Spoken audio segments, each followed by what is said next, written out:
Coach Rob, what's happening? How we doing, man? I'll tell you what. Hey, If you're gonna get me up this early, I'm gonna have to get a makeup artist or something. This is rough for me out here on the West Coast, bro. well, I really appreciate it. Today's my son's 22nd birthday, and he came down from Gainesville. He's spent some time at the beach with his friends the last couple of days, and I promised him I would take him to breakfast. So thanks for working us in early, and it's good to see you, especially after a pretty big weekend, both on TV and behind the scenes. It's been busy. Yeah, absolutely. So, um, we got to catch up a little bit. You got us banned off YouTube, Rob. Oh my gosh, I don't even know where to begin with this. I mean, I had a gentleman, if you follow me on Facebook, I had a guy who's pretty plugged into these different platforms and stuff. And he was very diplomatic about exactly what you and I asked for. The guy had a good point. He goes, hey, what gives you the right to voice your opinion when they don't agree with you? He says, go start your own platform. And I thought about that for a little bit. And I thought, well, my first take is, wasn't that free speech? And then I thought, well, no, because that is held by somebody. I know myself, if somebody, and you and I have talked about this, if somebody puts a disparaging comment up, I mean, if it's like totally visceral, yeah, we'll delete it because we're not worth engaging. But if there's some disagreement in opinions, we don't just go and delete every one of them. We don't we only want to talk and engage with people who agree with us. And that's what I said back to the gentleman on Facebook, because I said, have you even listened to the show yet? Of course, he said no, because he saw my caption on YouTube or Facebook talking about why do we get censored? All we were talking about was a workaround. And then his whole thing was, well, you don't have the right to be on a platform and they have, if they disagree with you. And I thought, well, I guess he's right to an extent, but where's that finite balance on it's okay to disagree, which is all we were really talking about. And more importantly, here's the workaround. So Well, and you it's can't. interesting. That's where it gets really tricky, and that's where they've been. Zuckerberg's been in front of Congress arguing this. Yeah. Is it a open platform, or is it a because then if they're going to censor us now, if something slides through, well, you're responsible because you've just admitted that you censor it. So it's a sticky subject there. So if they're going to censor it now, if something gets through, you're responsible if somebody says something horrible. So it's a double-edged sword if they want to censor that thing.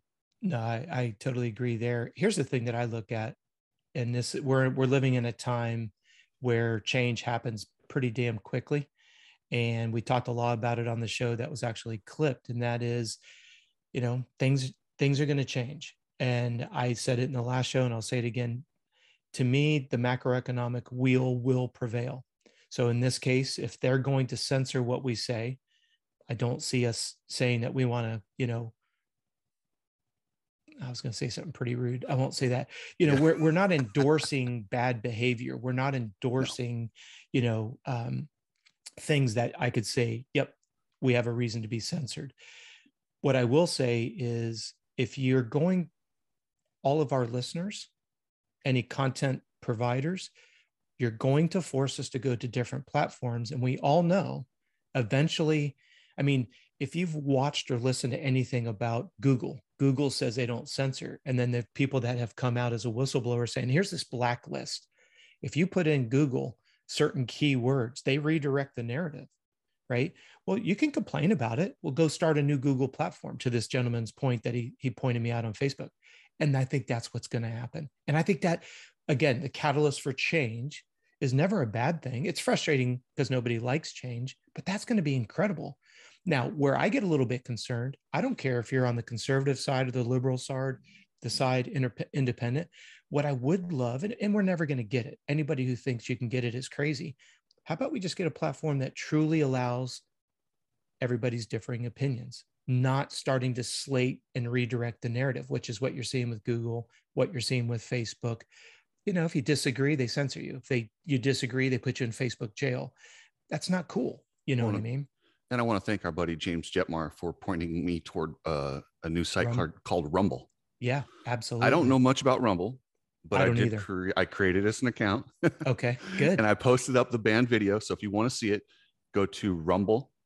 Just download that app. You can also get the audio if you watch these on YouTube. Just you can always get the audio on iTunes, Spotify. It's still up over there. Under So Cooksey there's and the coach. yep, under Cooksey and the Coach. But we have lots of platforms. And speaking of, the way I took a lot of heat for my take on Jeff Emig. And, Jeff, I've known Jeff for quite a while, and I have a tremendous amount of respect for Jeff and what he's done. I mean, this guy's a Supercross champion. This is a guy that when I was racing amateurs and he would do an interview at Loretta Lynn's, he stuttered so bad, everyone felt bad for him. It was a bad speech impediment.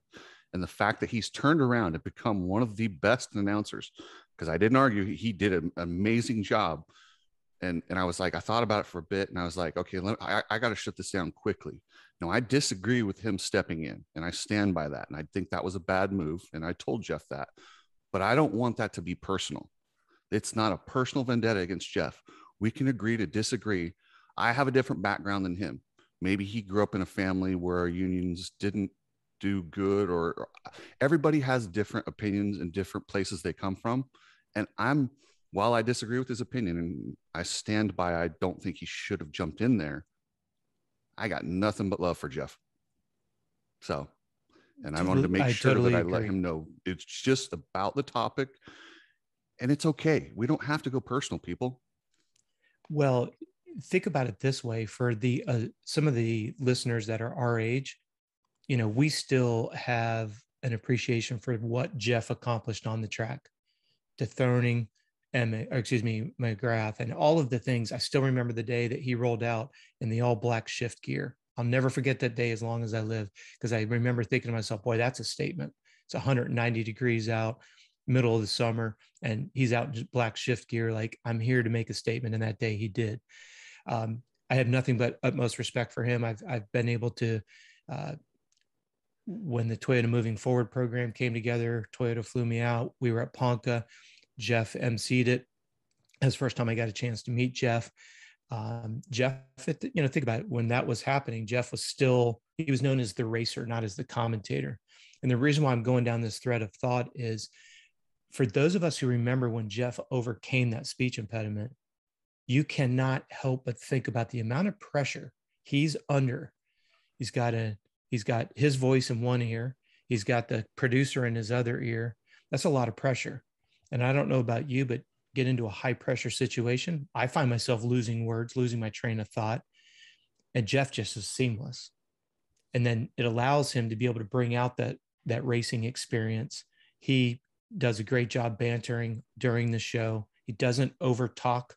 He does, you know what I mean? It's ironic that you bring the speech impediment up, because I just said to Michaela yesterday when we were watching, I said, you notice how polished Jeff's speaking is? And she looked at me like, yeah, well, it's not like he's 11 years old and lacks vocabulary.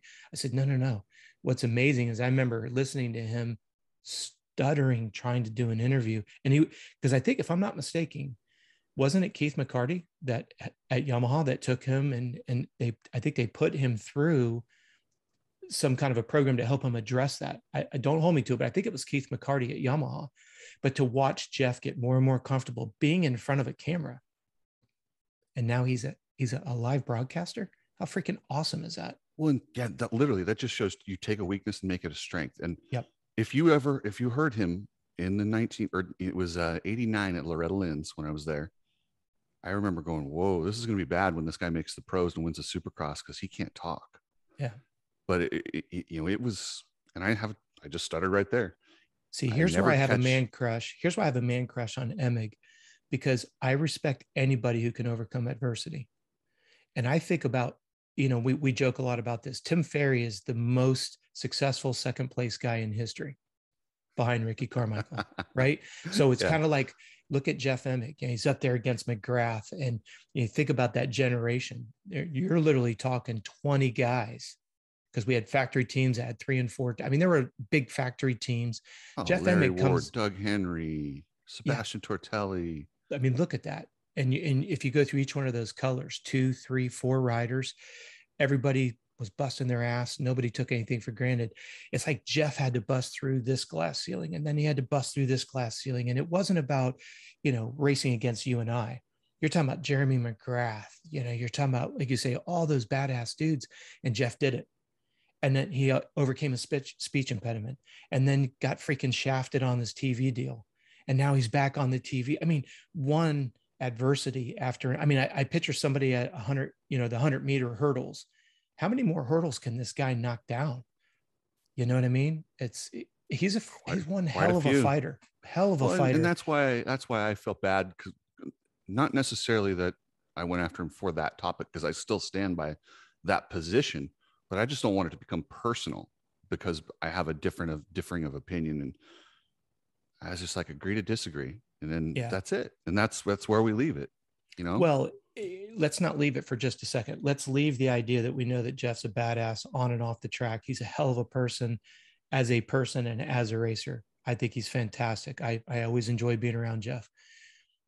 The one thing that we go back to with the Jeff and the Grant Langston situation is that second video that GL put out talks about, hey, I'm getting ready to go to the airport. I've already tested negative, and I'm essentially being told, don't bother coming because we've already filled your spot. Decisions are made. You don't even know who to call half the time because everyone's doing this. No, he made the call. He made the call. So I had, after that phone call, I was thinking, well, that's really strange. But then after the call the previous day saying I needed this negative test, I think, the alarm bell started going off that, something's going on. Well, I went and had my test, and it takes a few minutes before they notify you. So I'd come home, and by this point, I'm like, I got to find out what's going on. I got to head out to the airport here shortly. So I ended up calling a few people that I thought were involved, and nobody answered their phone. So then I'm sitting there going, well, I'm just going to send a group text and say, basically, like, I'm hearing rumors, because then I heard a rumor that came from a whole different part of the equations, from someone that wasn't even involved in the series. And I was thinking, I feel like everybody but me knows about this decision. So I don't want this show to go down that conversation. We did it last time and we expand, but I just find it very interesting. There's a couple other talking shows that said, oh, he didn't test negative. That's why he wasn't invited. That's not true. Go listen to it from GL's mouth. Yes. But if you want to continue to spin the narrative to try to defend those that you get a paycheck from, okay, I get it. I'm not naive, but don't make GL to be the bad guy when you're trying to make fun of him, saying, oh, everybody's saying you should get a Purple Heart. He didn't go fight. Stop. GL stood his grounds. That's all those innuendos are insinuating there. But this idea that you're saying he didn't test negative and that's why he was replaced is not true. The timeline that GL himself articulated invalidates these accusations that you're making that GL, and I'm going to, because I've received a text from somebody, because I don't listen to the other shows. The comment was, people have lost their fucking minds. Well, people haven't lost their fucking minds. What people are confused about is, how can GL do such a good job? He gets ostracized for what he believes in. And then all of a sudden now the narrative's been changed that he was belligerent and he was going to quit anyways. He was burnt. Oh, that's a nice redirect of the subject. The subject was, he was replaced before he even got on an airplane and tested negative. Now you want to turn the narrative that, he was disgruntled, he was pissed, he was burnt out. That's a great deflection of the issue. Fucking stop. Go listen to GL's videos. He tells it, comes from the horse's mouth. Maybe he was tired. Maybe he was burnt out. But that was not why he got replaced on a Wednesday or a Thursday or whatever day he was. No, it was Wednesday, because he was supposed to fly out and do that combine thing, which is another thing I find interesting. As GL said, would you donate your time to work with the riders? Wow. Multi-time world champion. And you can't even add a few dollars to help him, or, for his services. Can you donate your time? I'm sure GL would do it because he's a hell of a dude, but it's just amazing to me. Yeah. And for those that think, I'll just say this: there's a master of spin in Davey Coombs, and the way he got the photo op and made it cool with GL, he is a great politician. I'll give him that. He's really hard not to like. But if you want to tell me that at Loretta Lynn's, when Jeff Emig's the darling and they're hanging out, and we both know that there had been issues with Grant being burned out before then, as an employer, if I'm Davey, I say, hey, you might want to contact the producer because we don't know what GL may do. So of course they set that up. Of course they had it ready to go. Did they plan on it going immediately? I don't know how it all went down, but of course, I mean, I do side with an employer. If I have an employee who threatens to quit, what do? I'm going to look for a backup. So, I mean, there's two sides to that. How about just, hey, Chris, I hear you're getting kind of burnt out. Is there something we can do? Do you need to leave for the sake of your family? This is where dialogue just is lost in our generation. It's like, oh, well, I've heard from so-and-so who so-and-so said that you're burnt out. So guess what? I'm just going to ax you, and I'm going to do it real diplomatically. I'm just going to freaking slide somebody in and then let you find out through a series of text messages. I'm just regurgitating and paraphrasing what GL said. I wasn't there. I'm just going off of what GL said. But the way it was handled, like you said, if you're a CEO of a company or a C-suite or an executive decision maker, and you hear an employee's not happy, you don't just slide somebody in a spot and then say, oh, by the way, don't come in tomorrow. You go and you try to see what you can do to help. At least that's what I would assume would happen. Something else that was said, why was Davey Coons back at the races if he was around GL, and GL was supposedly a threat to the commentating box? Why was Davey back? He should have gone to quarantine for 2 weeks. Supposedly he's not part of the TV crew, so he's not in that bubble. But I don't understand. Listen, we all know it's ridiculous. I don't even want to mention I didn't bring it up because somebody in the comments did, and I thought, well, how poignant is that? The guy that wasn't allowed to come into the TV bubble had somebody with him that went right back to the races. That's going to be in registration, is going to be at the starting line, is going to be at every, because Davey is very plugged in on that race. Yeah. He puts those yellow track markers down. He puts hay bales out. He pounds stakes into the ground. He puts banners up. He goes to this starting line. Hell, for all I know, Davey Coons may be the guy that drops a gate. I don't know. The bottom line is why is Davey hanging around somebody who was told not to come in because you are exposed, and then you sit there with a politician photo op and then go right back to your own race? I find that wasn't my idea. It was a comment that was on GL's picture, and I was like, that's a pretty good question. Just saying.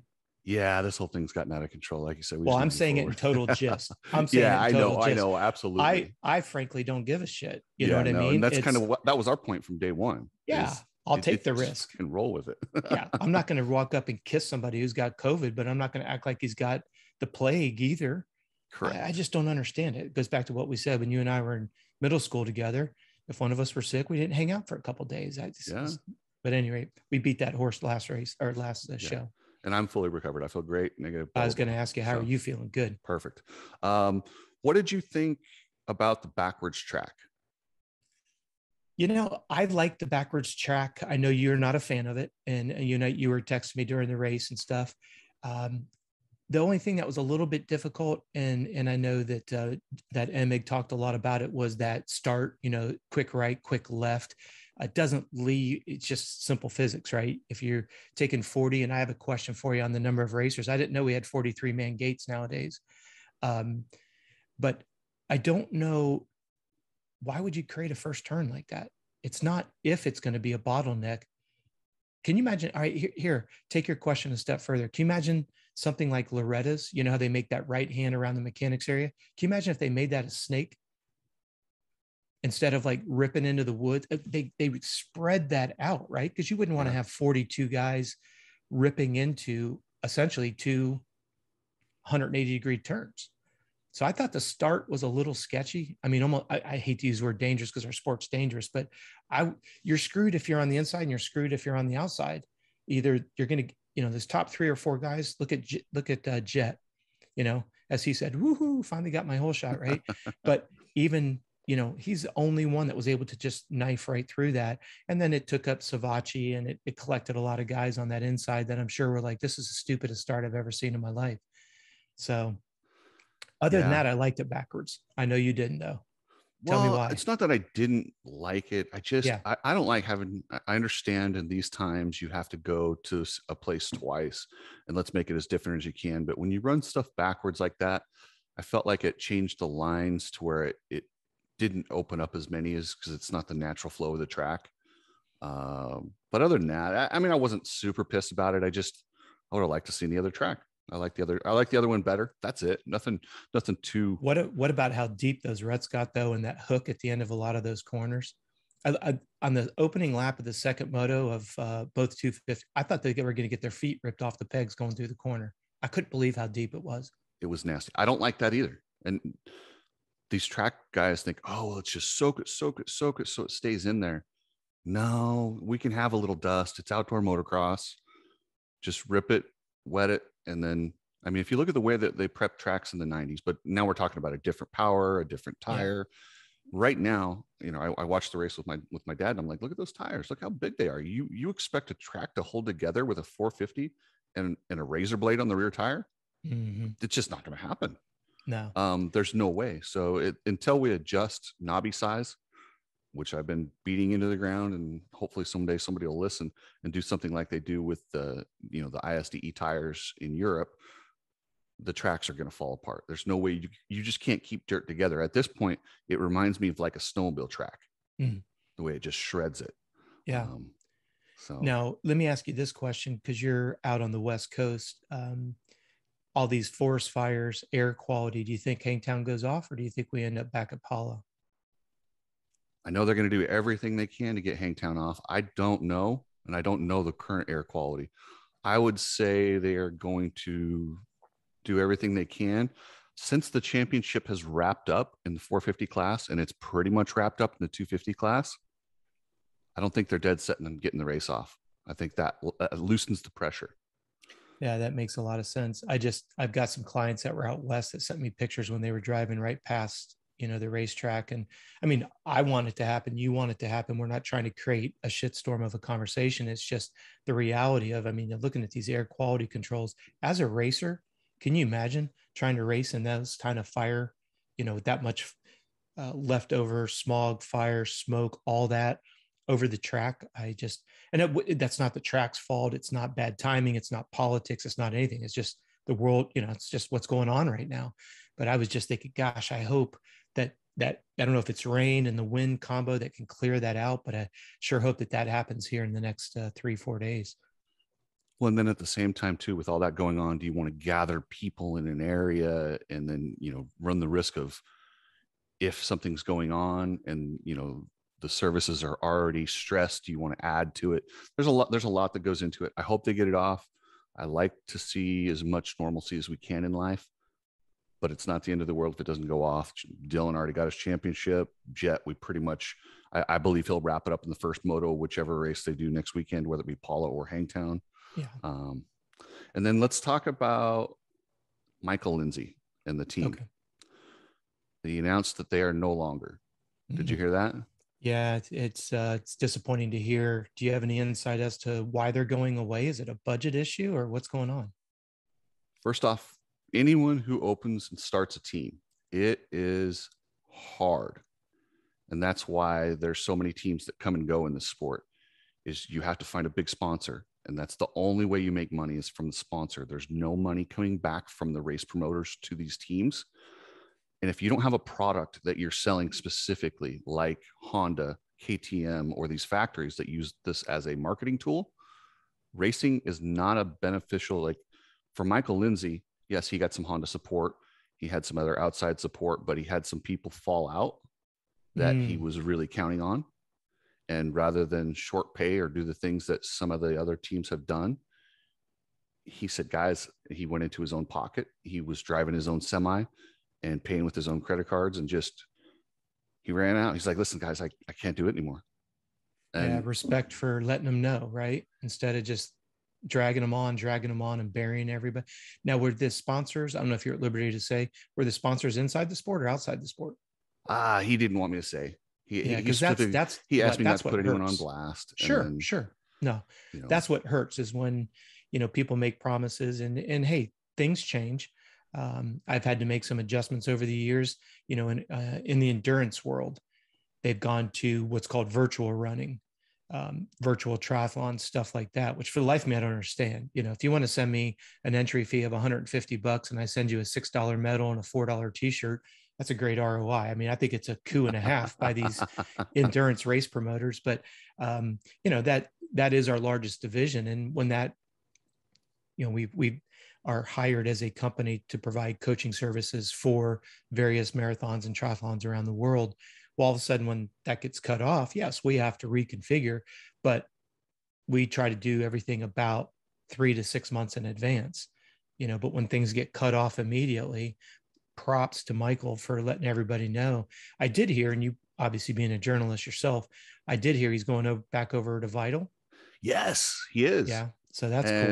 And we chatted about that for quite a bit too. And I'll tell you what, he's going to be one amazing journalist with the experience that he's had for 2 years running the team.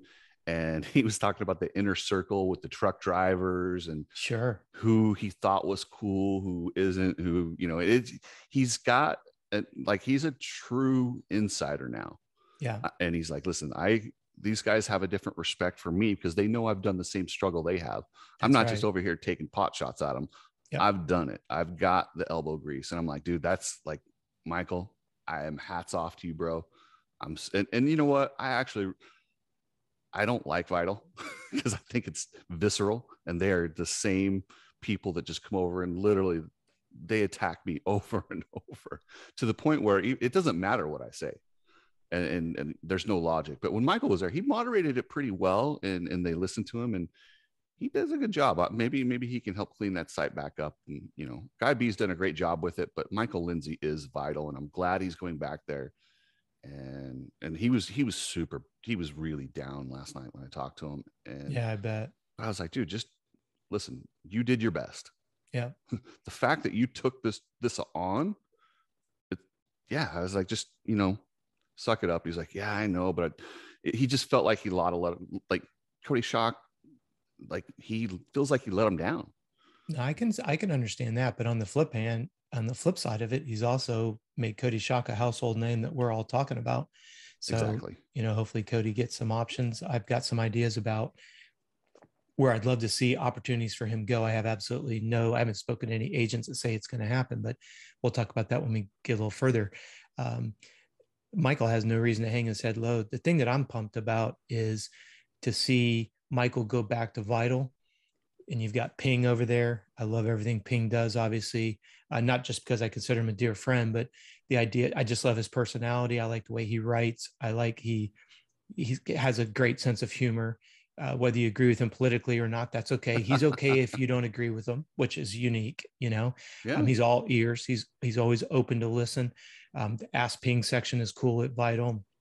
I love, I'm not going to say David Pingree was the originator of bike builds and tests and testing sessions and stuff, but I like that Vital still has Ping doing that. I love the way they do those, some of these retro vintage builds are always cool to see. So, when I was out at Whiskey Throttle, I met David at his house with his wife, Amber, and stuff. And we went to lunch, and it's just so cool. You go in his garage and you see these build outs of these bikes that are just phenomenal. And you're just like, that's what I love. I mean, he's doing still the new intros and still doing these older bike builds and stuff. And with the partners that he's had for years, and very, very cool stuff. So I look forward to see what Vital puts out there. It'll be cool. Like you say, may change the directions a little bit, but can only be for the better. Oh yeah. Well, with that kind of a background experience, of course.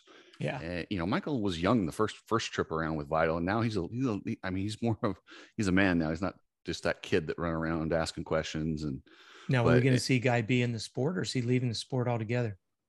I was told semi-retirement. Okay. Yep. Guy B is one of the nicest people around. Well, he's paid his dues. That's for sure. He's almost too nice. He's a good dude. I like Guy B. Okay, let's jump into the 250s, and I want to talk about confidence and momentum. Yeah, something that you and Emig constantly talk about. For a while, Cooper up until Washougal, Cooper had it. Justin Cooper. Yeah. And when he crashed going on that uphill, he's never been able to get it back.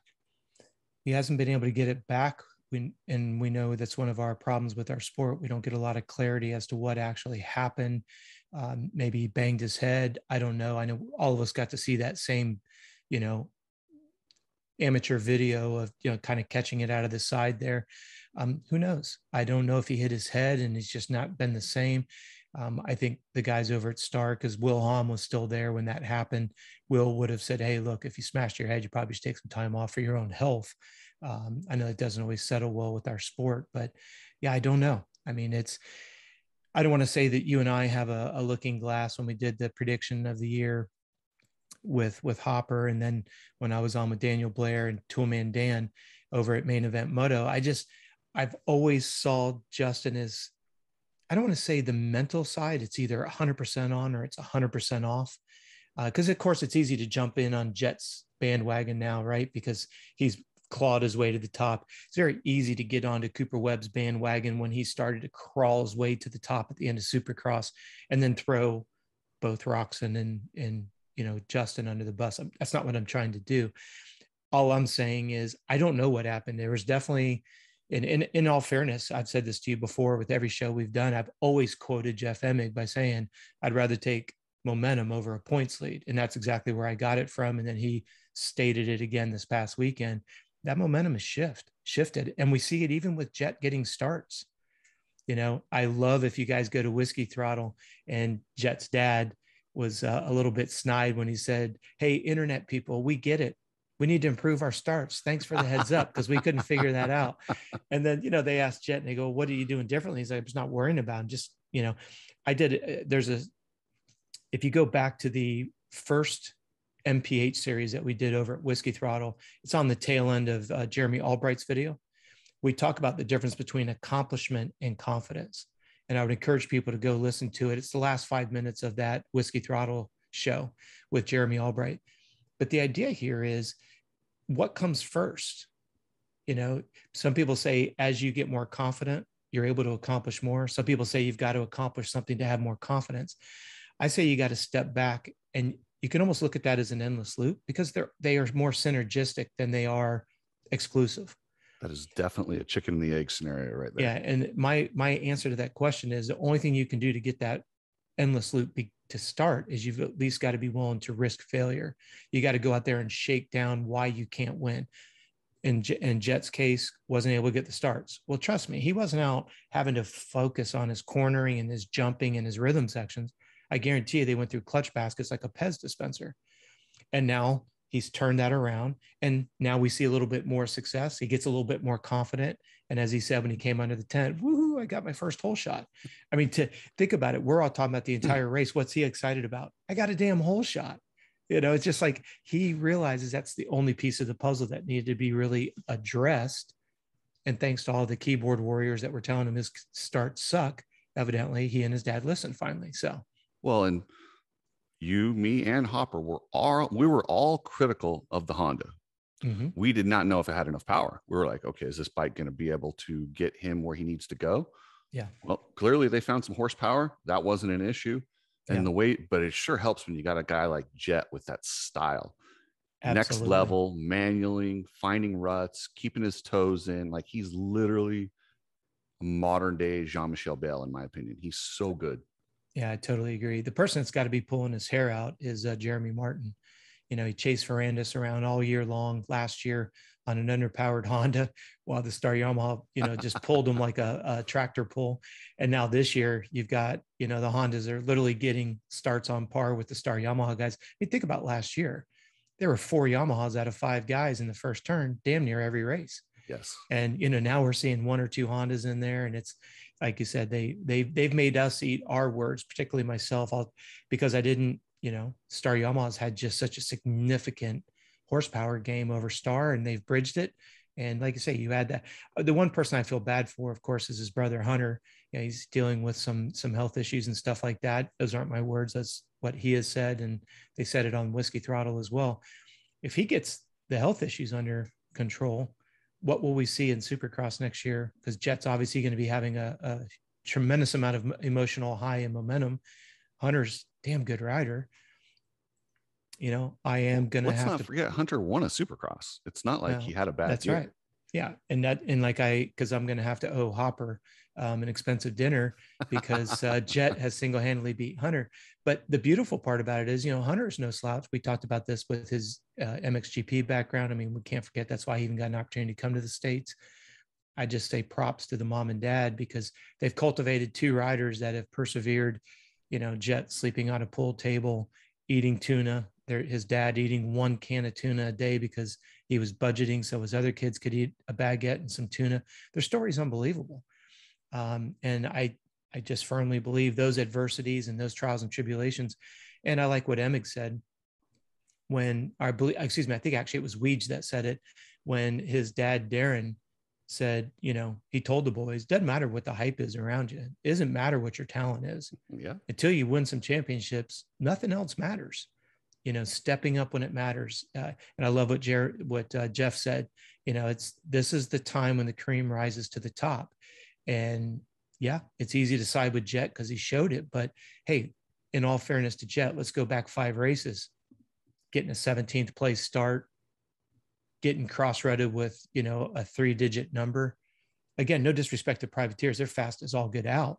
But, how many times we see Jett back there, he's having to jump out of a rut because he's stuck back there and outside the top 10, takes half the race to get the flow, as he likes to articulate. And then he's on par running pace, but he finishes 8th because he couldn't get a start. It's not like Jett just rolled out of the turnip truck and was killing it all year long. Reminds me a lot of Cooper Webb last year, Absolutely. Yeah. And then let's not forget the Jerry Maguire style relationship they have with their agent, Lucas Myrtle. Lucas has done an amazing job. The fact they had a Jett Lawrence cheering section, yep, and the donuts and turning that stuff. What about the play on My OnlyFans? That's freaking priceless. I missed it. What do you mean? Well, My OnlyFans is pretty much, 99% of that's adult platform, right? Yeah, porn. So he joked about the idea, he being Jett, I would like to start my OnlyFans page, but my mom would kill me. He said, so I'm going to have my OnlyFans section at Paula. So I didn't know that's where that came from. That's he took awesome. The whole play on that. Again, props to Myrtle, Jett, whoever, that whole little group. I don't know where they sit around drinking coffee or whatever they do, but wherever they're getting these ideas is absolutely spotless. Priceless, and spot on. But yeah, I didn't mean to interrupt you, but yeah, that idea of having that. And then, he charged a premium for that. It was all the donuts and the Red Bull that you wanted. He actually came over. I thought it was cool. I don't know if you caught that one section with the segment on Daniel Sanders. Daniel Sanders is from Australia. I had a privilege of working with him when we were over there. Remember when they were interviewing the 4 guys up on the podium and they all come from an off-road background? Yep. Well, the guy that they didn't interview, the very last guy on the left, that's Daniel Sanders, one of the coolest dudes you'll ever meet. His dad owns a large apple farm back in Australia. He let us come over and he let me work with him and his riders at the track. And he was fantastic. You should see that guy in a supercross track. Freaking shreds. He does like the Paris to Dakar. He does those rally types. He used to be with factory KTM. He moved over to Gas. Now you've seen those. Was he the guy at the Paris Supercross that did the rhythm section on it?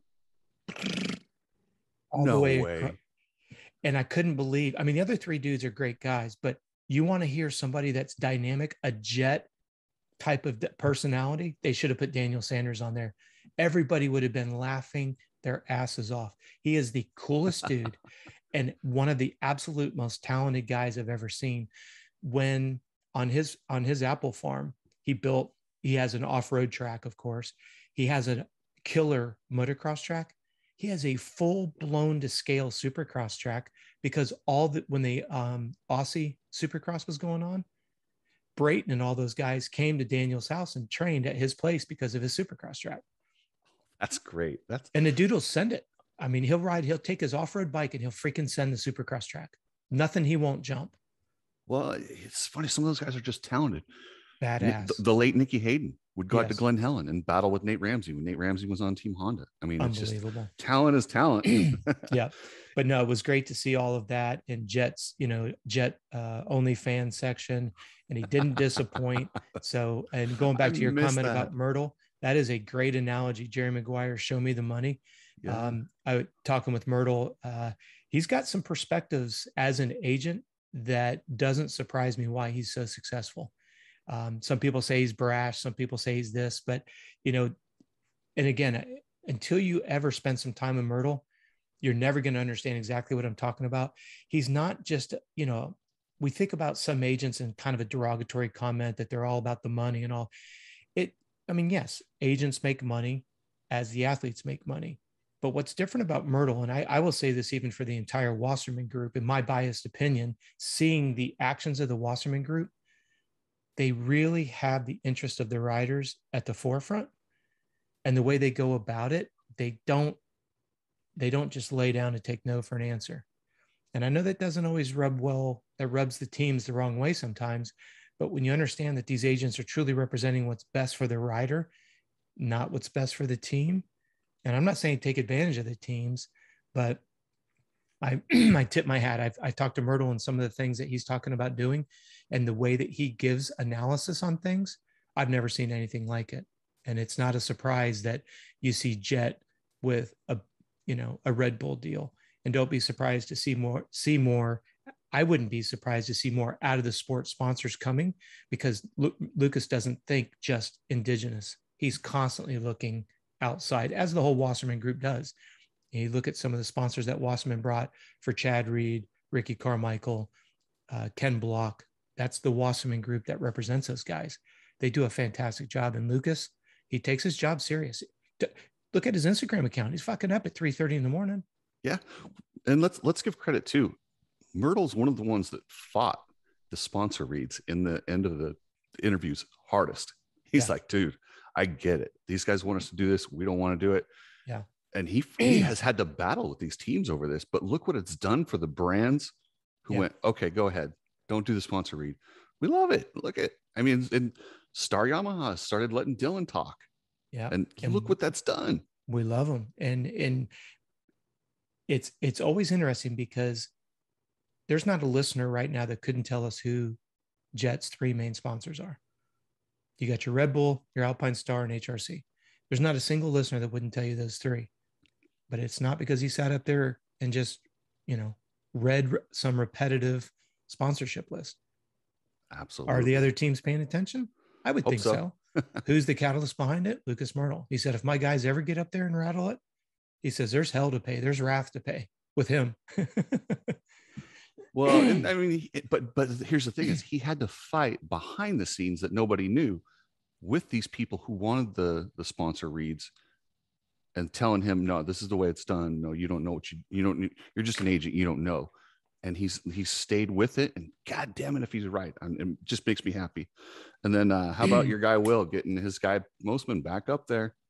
What do we call him now? We call him Magic Will. Like what do we got here? Because like this is amazing. It's pretty badass the way he's able to. Is he just a life coach, trainer? Should we take a break here? You all right, Coach? I apologize. It happens. I hate when I drink water down the wrong pipe. It's brutal. Sakes. And they're trying to ask you a question. We're trying to you're sucking water down the wrong side. No, I apologize. I could feel the tickle coming. I was trying to drink it down. Oh, good. I want to make sure you're okay, though. I need to call Michaela to do the Heimlich, or what's going on? That's it.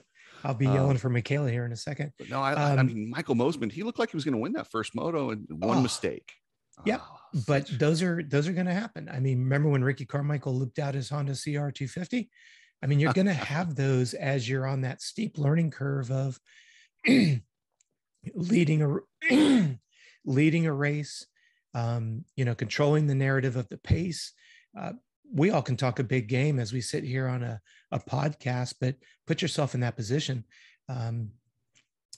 You stop and think about, and this is especially for our listeners that are still actively racing, what are you more comfortable with, chasing or being the chasee?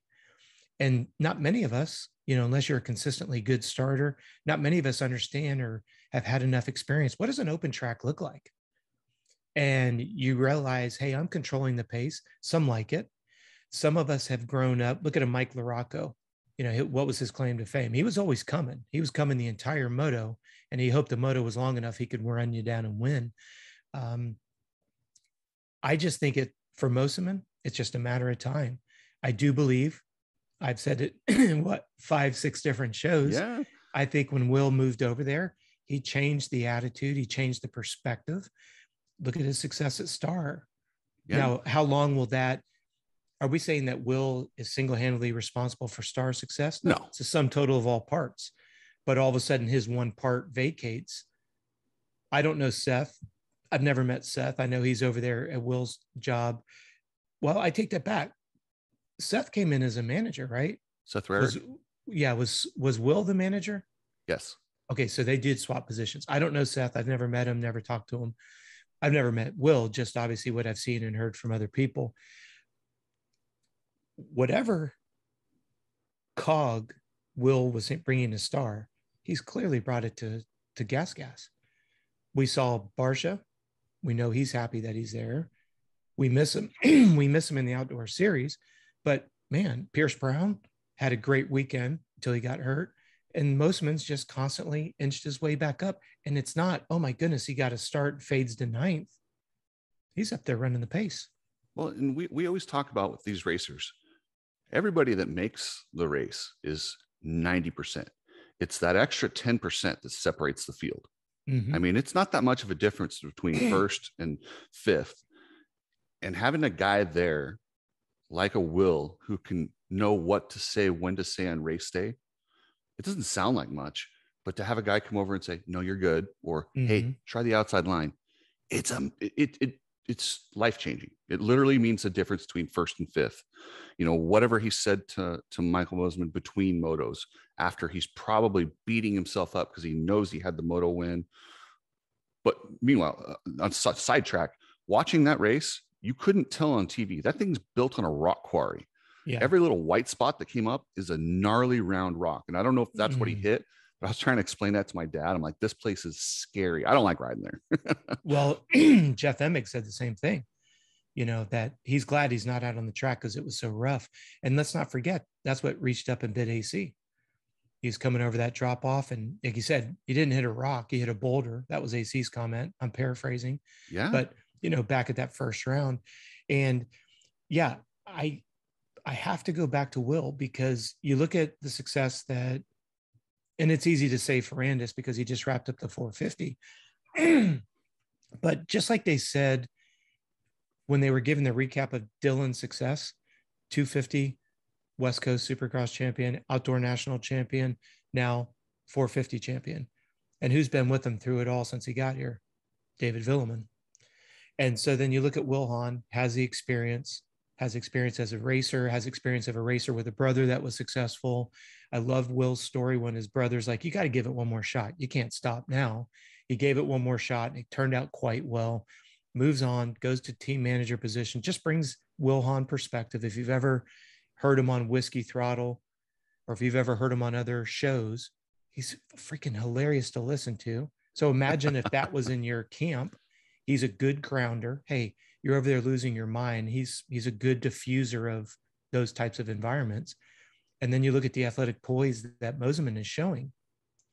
I think it's a direct connection with Will Hahn, because we saw that when you go back over to the Star team, you know, in Will, I think Will had one of the most difficult positions because, and again, this is not a dig, it's just a comment.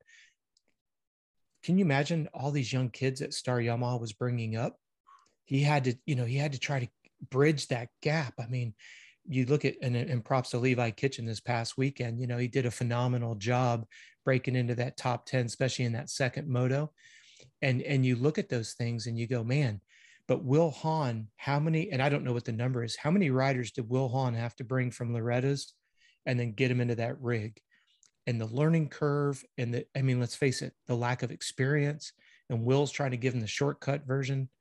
And then look at the success that Star has. I mean, his shortcut version worked quite well, which bodes very well for that TLD team and whatever they're doing on that amateur development. If I'm Troy Lee, I'm more excited now than ever to have an amateur development program because I've got a guy that knows, and I know Will's not going in as a manager. That's still Tyler Keefe, but that experience that Will can bring when they're at the test track and in that training environment and capacity that Will's in there now. There's not many guys that have worked with a lot of amateurs that made the bridge and more successful like Will Hahn. I think that's a huge, huge testimony to why they've been successful, they being Star.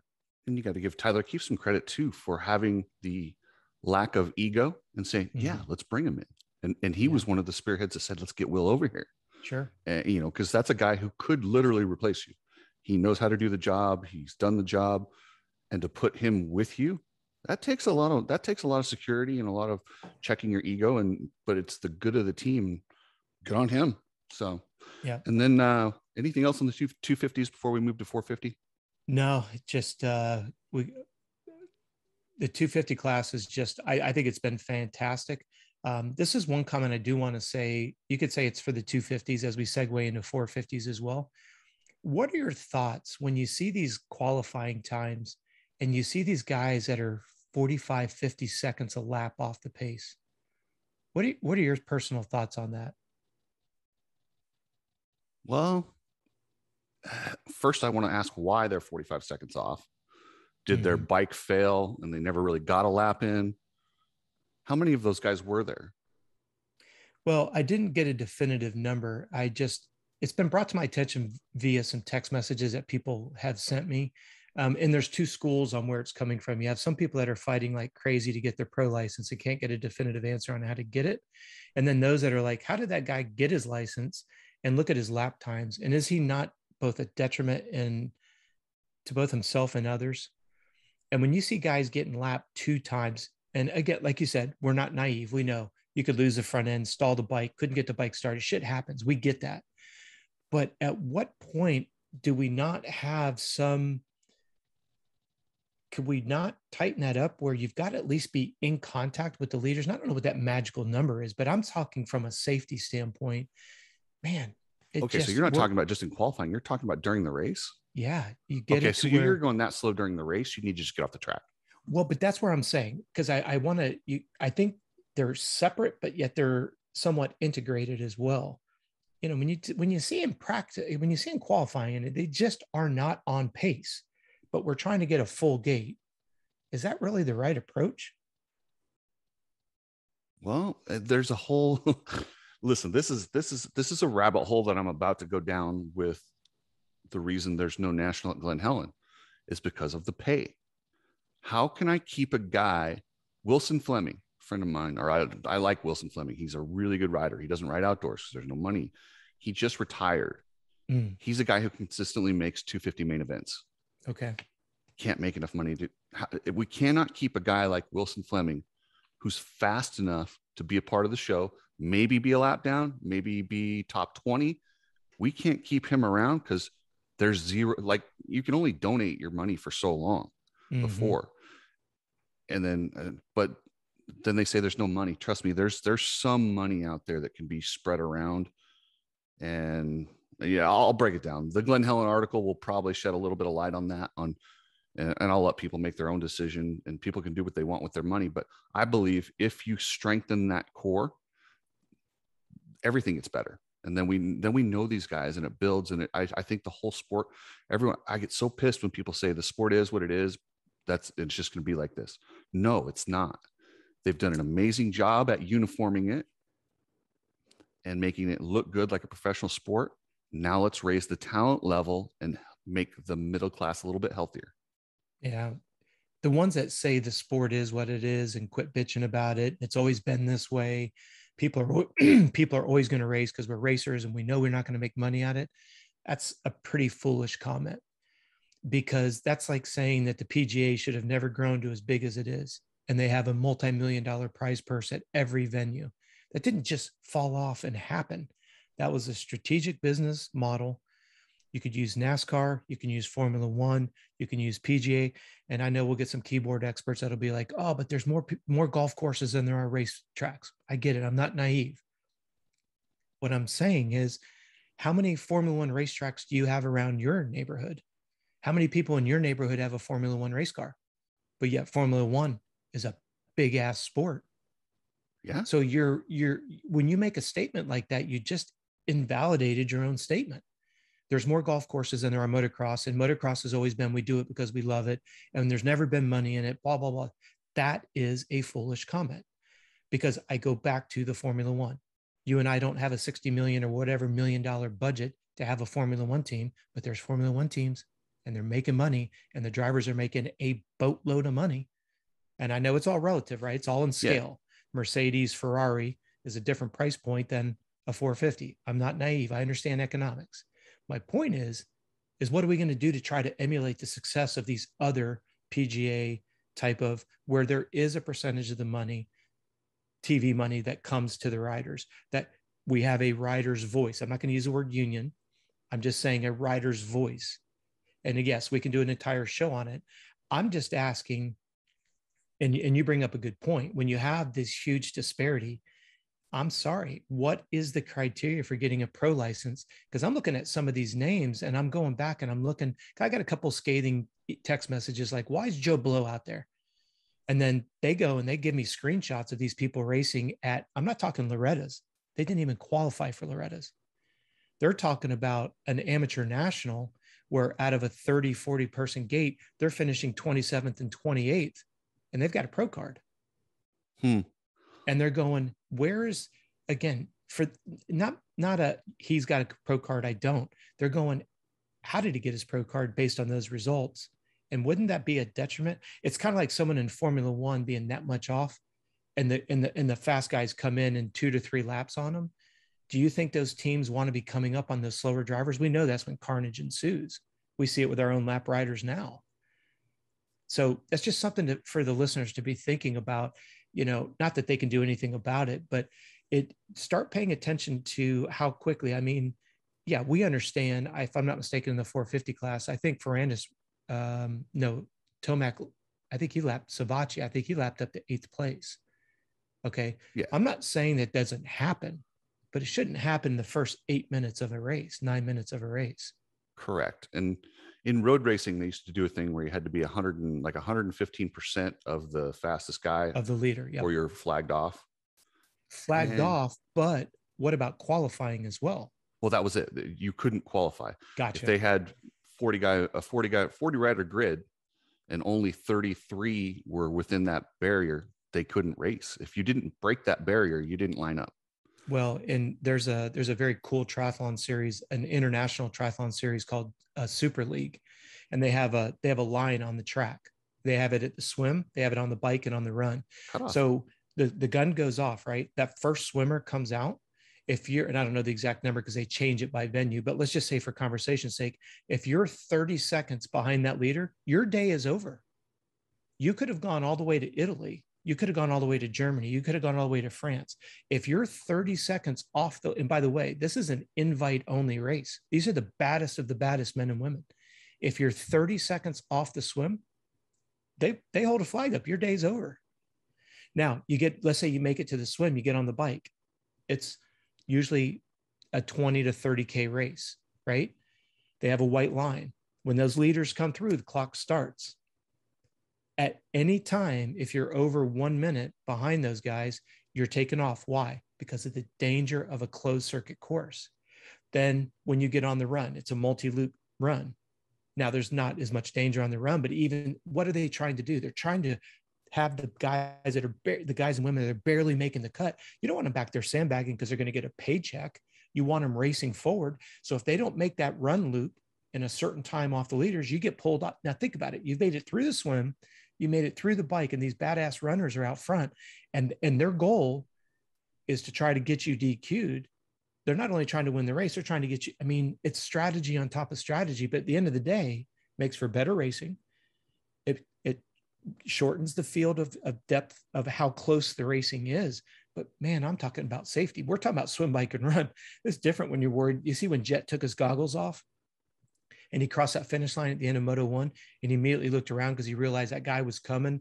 Yeah. And he could have gotten jumped on.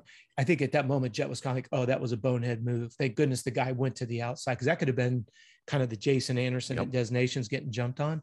So all I'm saying is when I look, like you say, this 110%, 150% of the leaders, there's got to be something, because man, the disparity from a safety standpoint is, and the people that text message me, I get their point. That's dangerous. Well, and you asked me about the 43 rider gate. There's only 40 riders out there. But what happens is if 3 guys pulled out after the first moto and don't line up for the second moto, they put 3 alternates in there. So you'll see 43 guys in the results, but there were only 40 guys. But I've been lobbying for the longest time to have those 20 rider sides of the gates stagger. So how does that work? So I'm looking here at the 250s. I'm looking down here at 39th place. Didn't start the first moto. Actually 38th and 39th, Olsen and Visker. So they didn't start alternates. Okay. So how does the money and the payout work? You get paid for the motos you run. Oh, it is per moto. So if I run the first moto and I do not start the second moto, I don't get paid. All right. So if you look at Levi Newby and Derek Drake went 28-33 in the first moto, didn't start the second moto, but Olsen and Visker went 26-27 in the second moto. Neither those four guys don't get paid at all. They each get paid by moto. By moto. Yep. Okay. I misunderstood you there. Sorry about that. Yeah. They'll get their moto pay. That's it. So these poor guys that are sitting down there, you know, this Olsen and Visker, they sit down there for the first moto and hope that somebody doesn't line up, and then they get to drop in. Then they go and sit for an hour and wait, and then see if it happens again and get to race a second moto. Well, and as an example, Jace Kessler at Indiana. Yeah. So, did you hear this story about the gloves? I heard, yeah. It's okay. Bullshit. So Jace Kessler gets 13th in the first moto at Indiana, goes to the moto, lines up for, you know, right before the hot lap. They had 5 minutes before the hot lap, according to Jace. He has 2 right-hand gloves. Oh, crap. Well, he's privateer parking. He's way in the back. He's got to go get another glove. So he asks the official, hey, can I run down and get my other glove? So he takes off. You're not allowed to leave that compound area. Well, he was told by the AMA official he could. According to the guidelines. He was told but he was told he was. Or he told he was. For the listeners. Hauls ass down, grabs his glove, comes back. By the time he'd come back, a different official had replaced him and said, you're out. So and the original official went to the head official and said, I gave him permission to go. And he goes, you asked the wrong ref. We didn't make this up, people. And he's like, that's the rules. And wait, when Zach Osborne had an issue, there were guidelines. Mm-hmm. That pisses me off. That's frustrating. Hey, relax. They get credit for consistency. Consistently being inconsistent counts, Chris. Come on. Come on. You got to give credit where credit's due. I'm so mad. Then you ask why we have guys. That's the middle class. That's Jace Kessler. He's a rookie. He's spending his own money, busting his ass, and he just got a 13th at Ironman. Do you know how hard that is? Yeah, and he's lined up over a glove. It's not like he has to go back and get a motor swap. If Ken Roxon does that, the AMA official will probably go get his glove for him. Mm-hmm. Well, did you see Canfield under the tent talking to Ferrandis after the first moto? I didn't notice. Ferrandis didn't even get off his motorcycle, and Canfield standing right next to him. I have no idea what he was talking about. I like Jeff Canfield personally. I think he's a fantastic dude. I like Canfield. But to your point, they're not going and asking Kessler what they thought about the track, if that's what they were asking. Or maybe there was something that happened. Maybe there's an altercation on the track or something. I don't know. But Canfield was standing at his stand underneath that post tent. So something was up, because Canfield, you know, is Canfield the head official for AMA at the Outdoor Nationals? He's teeing me up there. No, I'm just trying. He's an Emig Sports employee who wears the hat of AMA Pro Racing official. But is he the head official though? Yes. Okay. So that would explain why he was underneath there talking to Ferrandis for whatever they were talking about. That's none of our business. But to your point, you know, guaranteed if there was a glove missing, those guys would have had a chance. Yeah. I just find it interesting. You know, they're all wearing the same black and white jersey or whatever jersey they wear as a referee. You would think, and they recognize that you're not supposed to leave, but they asked and they said, okay. And now again, when your own organization can't even, you know, work together, what does that tell you? Well, that's it. If they say, no, you can't, if you leave, you're done, then so be it. Then maybe he sends somebody else. Maybe they figure something out. But if they say, he races go without ahead, a glove. I mean, he's trying to get some money. That's enough. You can't do that either. But no, yeah, maybe, but you know what I'm saying. But maybe on the hot lap, he rides with it jacked up, and then, like I said, it has somebody go get it. But he wanted his glove for the hot lap. But you know what I'm saying? It's like we recognize that these guys get, as you just educated me, because I thought it was you had to finish both motos. That's why I was confused on how would the payout go. I don't know when that's changed. Maybe I'm just, I believe it's just pay by moto is how the payout in the outdoor nationals works. Okay. And so with that being said, who that's listening to this would blame him when he's a privateer that gets paid on a per moto basis? He made a mistake. He forgot his glove, or whoever forgot a glove, but now he can't race because his choices were go race without a glove, which we all know would be incredibly detrimental, not to mention roach his hands for the next 3 weeks because he can't train next week because he's got blisters bigger than his ears, right? So think about the domino effect of that one decision. So he tried to do the right thing to go get the glove, and the rest is history. Wow. That's a couple $100 mistake right there. Yep. For a guy, I mean, 13th place is what, like $300-500, something like that. Yeah, if you're being optimistic, yeah, I guess. Let's not spend all that at one meal. No. I'm just going to leave it alone because we'll leave it. That's a dead horse right there that we're working on. Props to him, though. That's all we're saying. And he showed up at Paula and borrowed a bike, and good on him. Yep. Tomac winning streak. Oh, I'm sorry. Let's go back to 250s real quick. Okay. How do you pronounce his name? Verance. The guy Joshua Verance. Josh. He got eighth with a what did he go? He went 9.9 overall as Josh the fill-in. Yeah, as a fill-in at Husky. Dude, we owe him a shout out. The fact that he was able to, I mean, I have my own biased opinion. When Faulkner was on him, and he, in my opinion, this is just me being a spectator and a fan, he was a bulldog. And then it was like also when he saw that it was a green bike, his disposition changed a little. He still tried to fight hard. But my point is, man, hey, you rode the bike, Wednesday of race week. And then he's out there and he gets 2 great starts, and he's up there battling with Austin Faulkner and Shimoda. Faulkner, who's got a tremendous pedigree background, and Joe Shimoda, who's on fire. Props to him. I mean, very good. Yep. I did hear that. Do you want to talk about silly season? Just a little quick nugget, or you want to wait till the end? No, drop it. Just on 250s. What do we got? Well, from what I've heard, all 3 of the 250 riders are already at Husky are already re-signed. So you'll see, obviously we've got Hampshire coming back. We've got Jalik and Robertson are all re-signed is what I'm hearing. So my point being is I don't know if that, if at the last minute they decide to make an adjustment. I just thought it was cool that they didn't leave a factory bike sitting on the side. We saw what the heat did to Hampshire. Fantastic first moto. In his own words, he said that was tough. That was a tough moto. Didn't know how he was going to recover before the next moto, but I just needed to throw that out there. I meant to say that a little bit earlier. I thought he did a fine job as a fill-in rider. Yeah. When was the last time you saw somebody break into the top 10 with a Shimoda and a Faulkner that took 4 or 5 laps to get around him? It was pretty good. No dig on them, but props to him. And I saw an interview with him. He's a really funny kid. He's a character. And he's like, yeah, I got here. And I was like, well, what do I do? Do I change the filter? And I'm watching the mechanic because he's got some tricks that I don't know because I have to do my own stuff usually. I love it. No, yeah. And it's so refreshing. Yeah. And then hold on. You said something about Hampshire. Yes. He said something off the podium after the first moto that he was going to take an ice bath.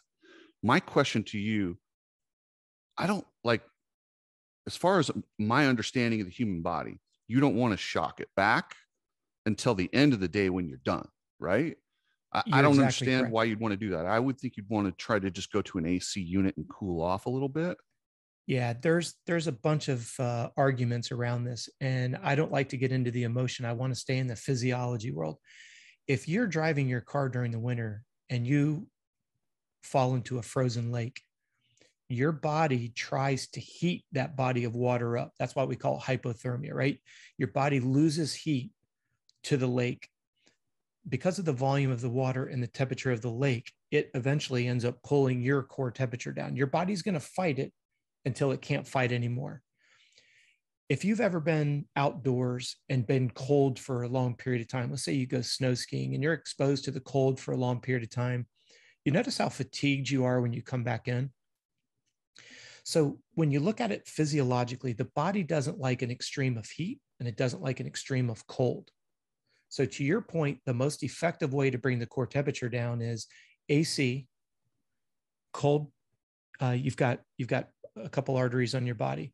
You've got one right on the side of your neck. So put a cloth around your neck, on your wrist, So put moist cloths on your wrist, and right next to your pubic bone, you have a big femoral artery down there.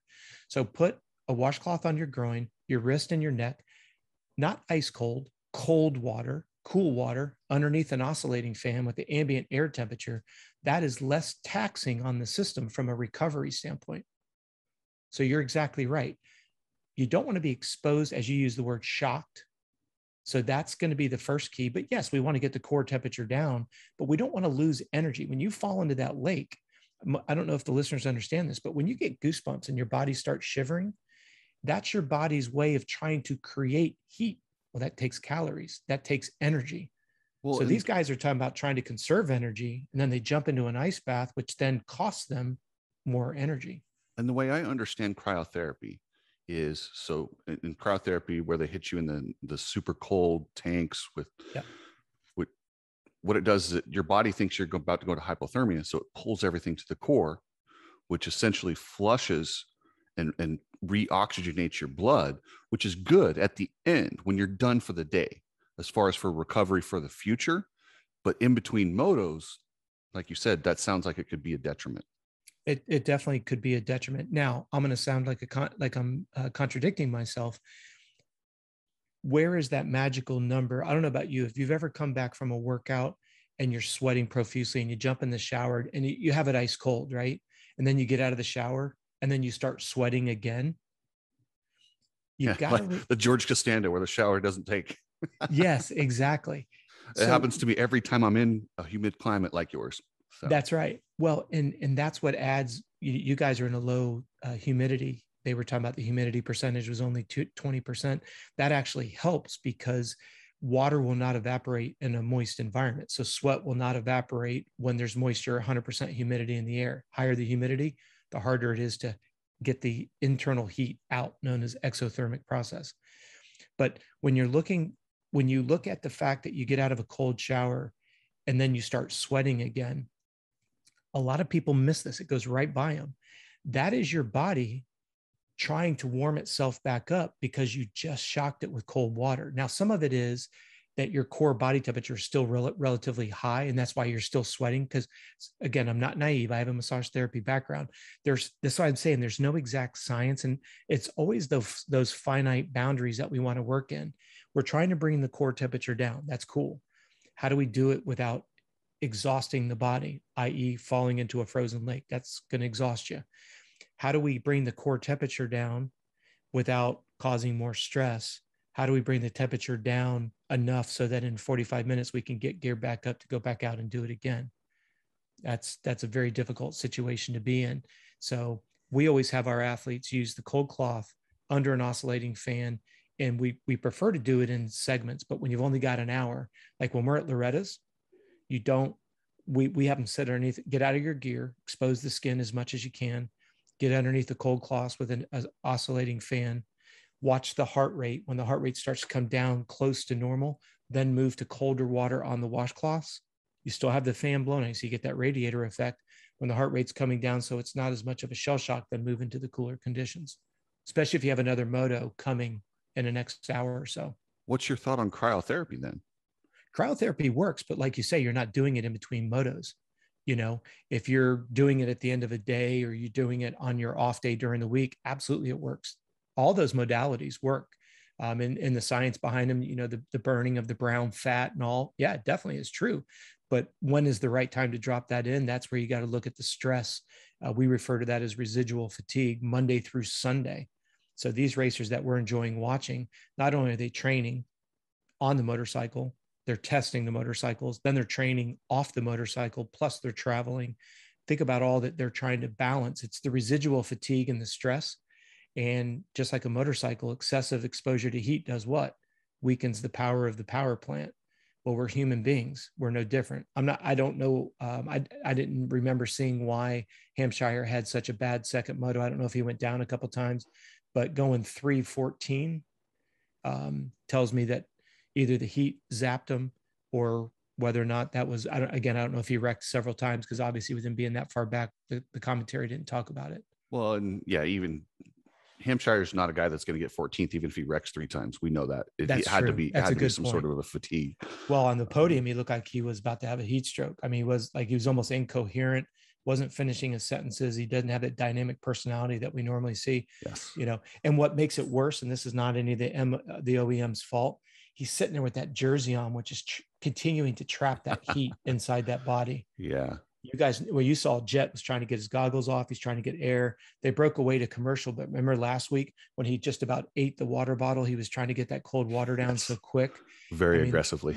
No game. Yeah, no game. And this is why you see IVs in the motorhomes in between the races, because there's just no way that you can physically recover that quickly. As we joked about last week, you know, that's why James was bringing the nurse to the races, because they're getting the IVs in between. Yeah. But there was more time back then. I don't think in an hour you can't get an IV in. So who knows? I don't think so. I wouldn't want to be rushing somebody jabbing a needle in my arm, but I don't. If I was doing an IV at the Nationals, I would do it after practice before the first moto. No, they're doing them in between the motos now. Huh? Yeah. Huh? Yeah. I mean, a perfect example is, you remember when they were showing Cody Schock and he was out of the back of his van? He literally had a 10 by 10 tent at the back of his van. You know, as Jeff said, he's sitting exposed to that ambient air temperature of 100+ degrees, just sitting around in his truck. Like Jeff said, he's not sitting in an air conditioned rig. That's hard on those guys. I mean, just us as listeners, think about that. Go and try to ride in 100-degree heat and only give yourself an hour and go race for 38, 40 minutes, just as hard as you can push. I mean, they're not droids. They're not robots, right? I mean, they're human beings. Heat robs our body of energy. So does excessive cold as well. Speaking of energy, Dylan Ferrandis had plenty, man. First French champions in 30 years, since Jean-Michel Bell. Good old JMB. Yeah. Dude. But and he's different than JMB in the sense that he's just savage on the bike. And he finds those lines, but he's also got a weird aggression to him that most French riders don't have. He's something else. And then Tomac finding his form, 2 in a row. I do want to say the 450 class, for me, I hate to say this, but it got a little bit boring as it got spread out, and you clearly knew Roxon was fading and the championship was over. The only highlight was the only intensity was, will the bike hold up, or, that brings a little bit, but now it's done. What say you, Coach? It was a fantastic 450 race. I love seeing Tomac out there. You and Hopper and I were texting about this a little bit behind the scenes, not to be negative Nelly, but the reality of it is, when we're missing Anderson, Wilson, AC, Osborne, AP, and Muscan, we're going to lose some of that dynamic flair, because early in the season, we would have 4 guys in the same corner. I remember early in the season when we had AP right there, with Roxon and Ferrandis, and then you've got Christian Craig, who was out early, but now is back with us and is looking good. And I just miss, where would we be with those guys if all the teams weren't, like we said last week, Honda's the only team, and BTO are the only teams that are out there that have a full team of 2 guys. Yeah. Well, I take that back. Sexton was out as well. So Honda was not a complete team this weekend. I just thought about that. Yeah, that's a weird one. I wanted to ask you about that, because I have ruptured my spleen. And they said his spleen was swollen from Unadilla, but then he raced at Ironman. That could have been deadly. Mm-hmm. If your spleen's swollen and then you take another hit and that ruptures. Yeah. Ooh. Yeah, it's not good at all. And I mean, let's face it, team tactics, whether you believe it exists or not, whatever you want to call it, they exist. Without Sexton out there, Roxon was, I know AP wasn't there, but it would have been great, because Sexton, we know, is fast. Sexton could have gone in there and at least delayed it to next weekend. At least you want to know you at least have a chance all the way to the final wire. But then with Roxon getting tired, I do believe the heat finally caught up with him. And again, that's not a dig. I told you so. He was going to fade in the heat. He's proven me wrong all year long, because I didn't think he would make it past the second half. I think it's just catching up with him. He had a great Supercross season.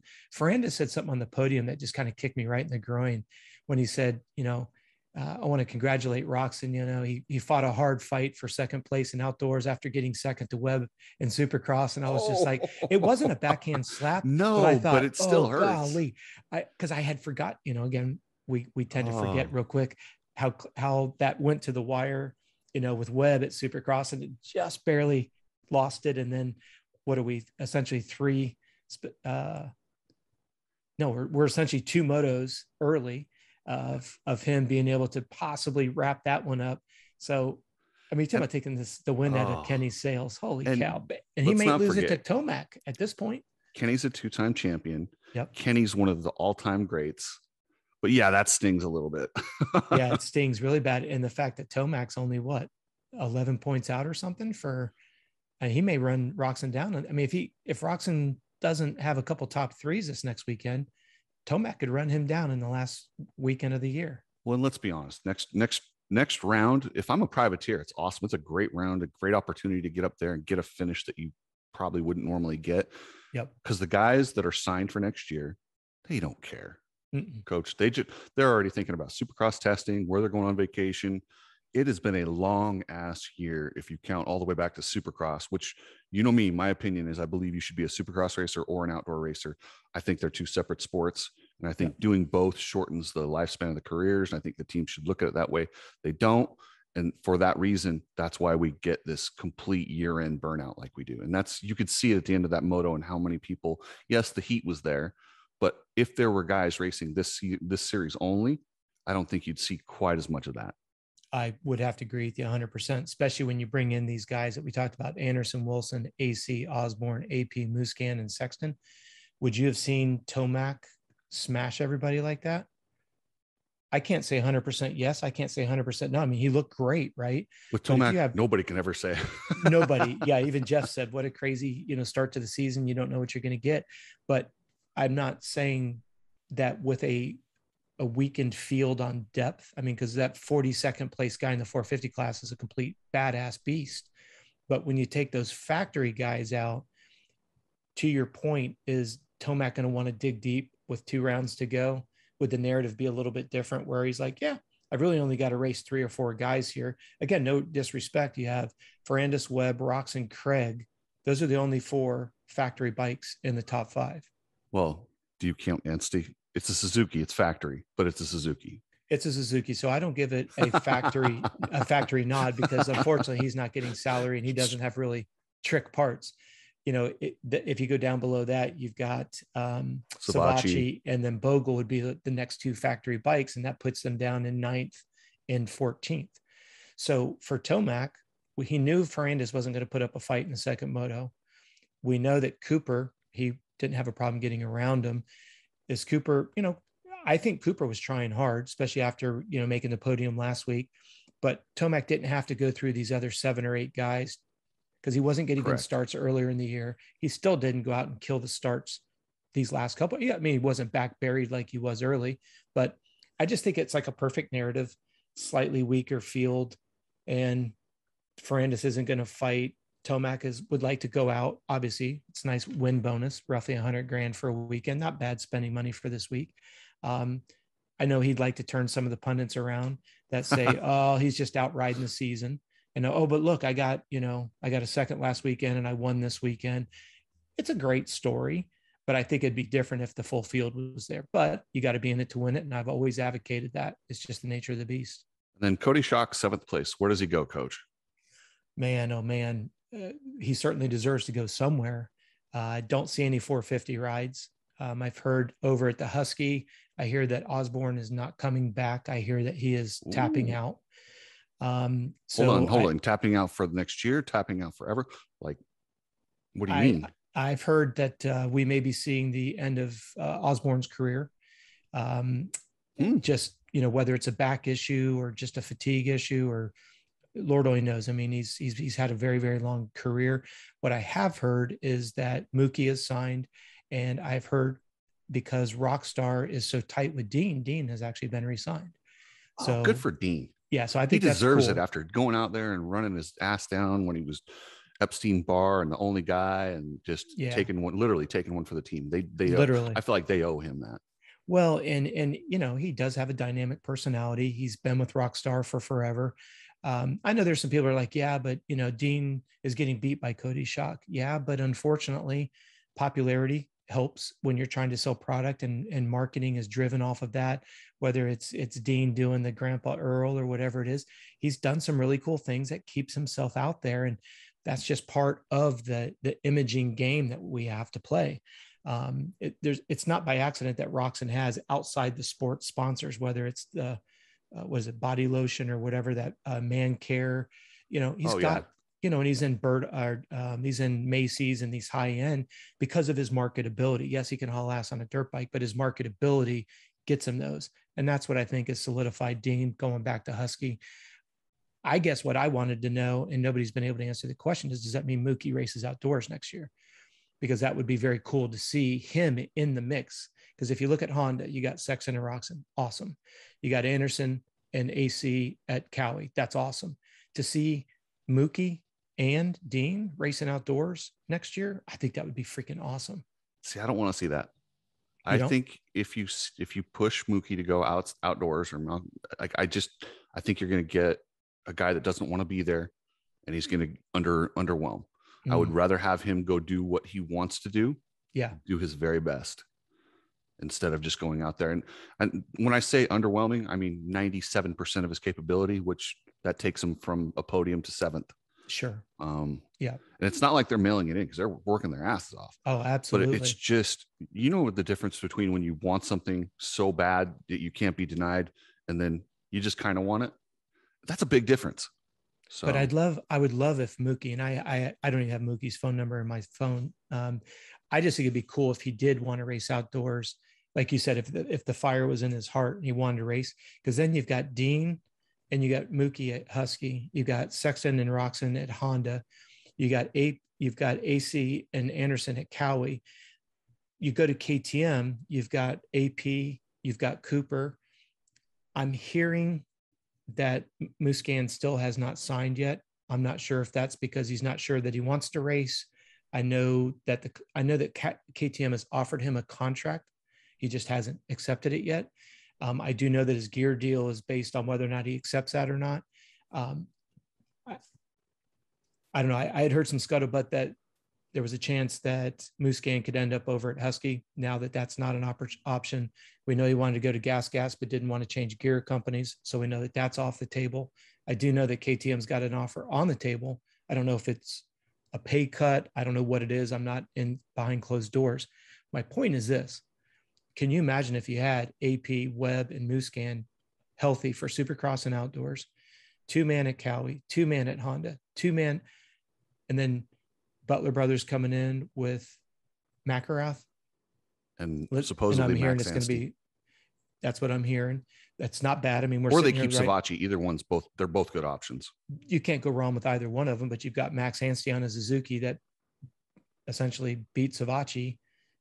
Max went 6.5 to Savacci's 9.9. So you can't turn your head away from Max. I love Max's personality. I think he'd be great. Obviously, like we talked about in a previous show, the new investor in that team would like to have Max. So I agree with you. I think that's going to happen as well as McElrath.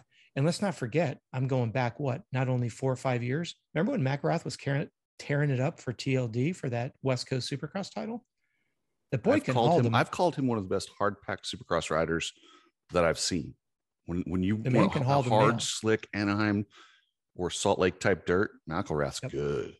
Well, and I think it's great because with McElrath on the team, hopefully that will bring more sponsors to that team, because now we're looking at 5-6 possible teams, because now you've got Gas. Barsha is going to be the only 450 rider. Gas is bringing back the 2, Pierce and Mosman. Thank you. And then, you've got the Husky, Gas, and KTM. KTM obviously with Volan on 250. I'm hearing there's possibly a second 250 rider going there. But what would be great is to see a healthy group of teams coming out. And I would think the natural move for KTM would be to put Varize right there with Voland, since he's already on the Orange Brigade team. Yeah. And develop him. And if I'm Mitch Payton, and you clearly showed that you can add an extra guy if you need to, if they want to ride for bonuses only, I'm grabbing Cody Schock. Absolutely agree.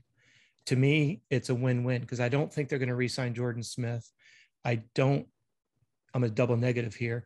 I don't see why they would not sign Seth Hammaker after what he did in Supercross. And it'll be a crime if they don't. Yeah. And I don't know why this is not being articulated on TV and why it's not being articulated on other podcasts. Joe Shimoda has been signed for months. He's going to pro circuit. I don't know why they keep saying we don't know where Joe Shimoda is going. Joe Shimoda is going to pro circuit. His agent, Lucas Myrtle, had a picture on social media of Joe Shimoda signing a contract. This happened months ago. I don't know. I don't know if it's amnesia or we're trying to play political correctness. I don't know what we're doing here. And we also confirmed he signed the contract with pro circuit. It wasn't just a contract signed with somebody. Yeah. Right. So he's going back to pro circuit. I assume Seth Hammaker comes back. We've heard that this goes back to what we're talking about. Faulkner signed, but going to a 450 program. So if that happens, now you got 3 guys on Cowie at a 450, which would be great for the competition. See, I heard that's done, that he's not going to the 450. Oh, okay. I'd heard that Cowie corporate was pushing that. That was a narrative. There was some of that going on. I don't think that's not happening. Okay. So if that's the case, then you have Faulkner, Shimoda, and Seth Hammaker at PC. Bring Cody Schock in. It only makes sense. And if you want to bring, my question now, the factor was, I was understood that Jett Reynolds was turning pro. Yes, but I don't know what the health is of him and Ryder D. I know there's been quite a few injuries. So, but yeah, that would be, now in all fairness, Mitch did a fantastic job this year, right? They already had a 4-man roster. And then Mitch goes on Whiskey Throttle and says, hey, Seth Hammaker posted publicly that he's got some fatigue issues. I think he declared he had Epstein-Barr. So he went and signed Joe Shimoda after he got dropped by Honda. Who's the top finisher at Team PC right now? Joe Shimoda. Not, yes. No, and that's why I said he's proved that he can do that. And let's be honest, it sucks, but the likely odds are if you've got a 4-rider team, somebody's going to get hurt. Yeah. And so does PC still put, Cody over there and brings up, I always want to say Ryder, Jett. Yeah, Jett Reynolds. Ryder D, I think, is 1 more year for sure, amateur, right? I always he was doing the the combine and stuff. Yeah, with but Chance it's going to Hymas. be Jett. Well, but you got to remember, Hymas is going over to Honda. Yes. So now you have another 250 player there, but is he going pro next year? Because I would think he'd already be racing nationals if he was.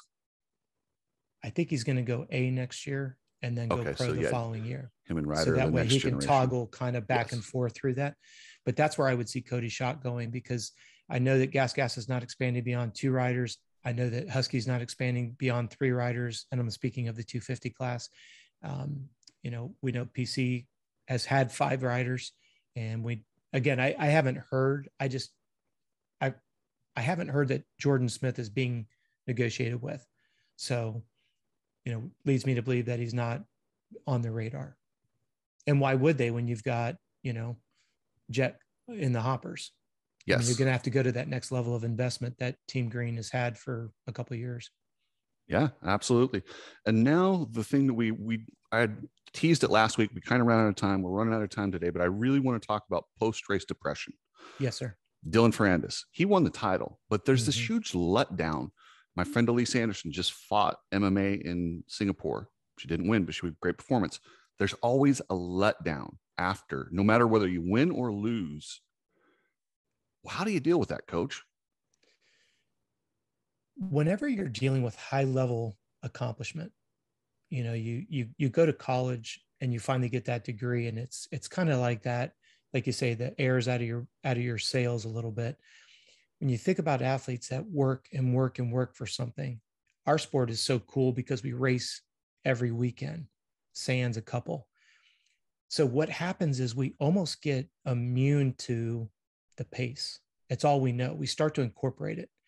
Whenever you talk with elite athletes and you start to show them, and this is what we do as a company, this is our specialty, is to show them that finite line. If you take 2 circles and you overlap them, one is under training, one is overtraining, and helping them to understand, get out of the overtraining mode, get out of the overtraining mode and get into the middle of the overlap. That's the sweet spot. These athletes are constantly fighting that high and the low, good weekend, bad weekend, all the trials and tribulations of traveling.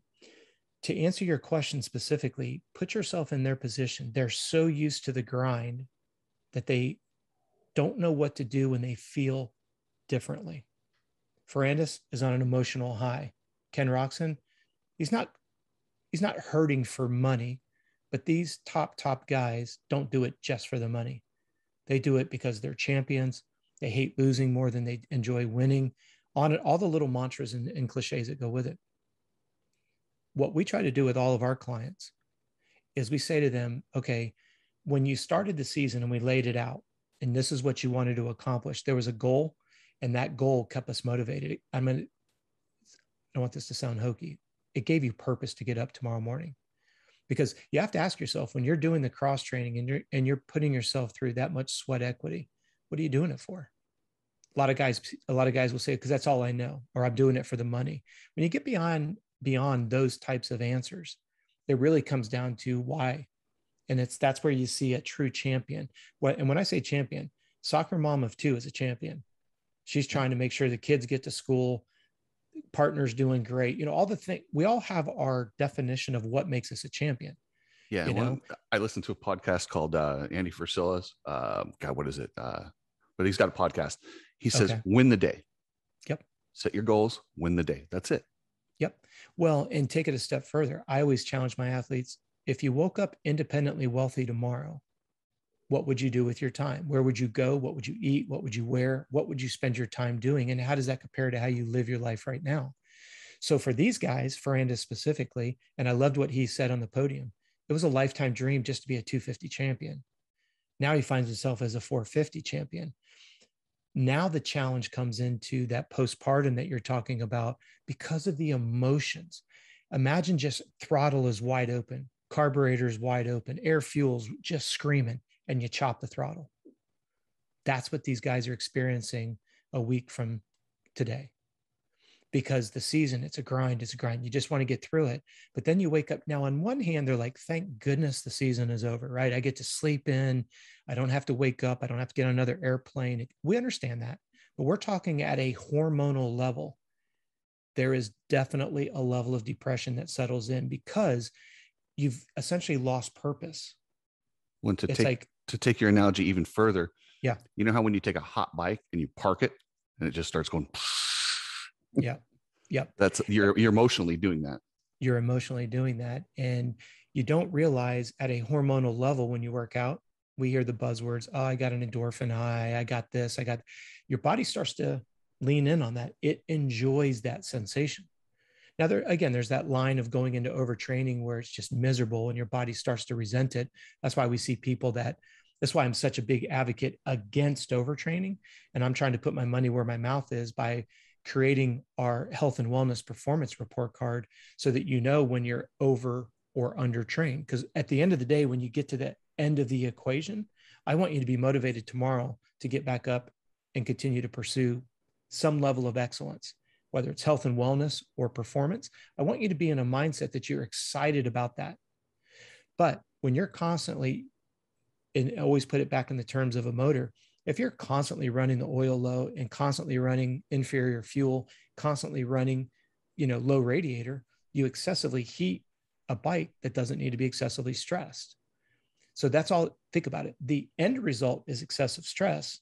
The reason for that is low oil, low radiator, poor fuel. But the end result is that. The end result of depression, post-event depression, this is letdown, because I don't want anybody who deals with depression to think we're using that word lightly. We're not. No. What we're talking about is that emotional letdown. And I've seen it numerous times. We have athletes that go to Ironman Hawaii. You train 9 months for one event, unlike our guys that get a chance to redeem themselves next weekend. Now, yes, there's a lot of grind to it. It's tough. But can you imagine racing imagine training for 8-9 months? There was an athlete, Norman Stadler, who was the defending champion in the men's division at Ironman. And has a good swim. He's in contact on the bike, gets a flat tire, and sag support took forever to get to him. He got so mad, he picked his bike up and he threw it across the road. This is the defending champion. His race is over. He's 17 minutes down. At that level, I mean, you're talking 2 to 3 minutes on an 8-hour race. Well, his race was over on a technicality that 8 months of his life was dedicated to is gone like that. Well, think about our buddy Connor Fields, an Olympic athlete, 4 years dedicated towards one. It's real. And I've seen Connor go through it. It's brutal. I mean, he's one of the best at dealing with it and finding other outlets, but and what would you tell someone on how to deal with it? Find other outlets, or what do they do? Well, for our listeners, we have 2 listeners. We have the listener that wants to, be a highly competitive racer. You've got to go into an off season. For those that health and wellness is important, you just need to come up with a new set of goals and objectives.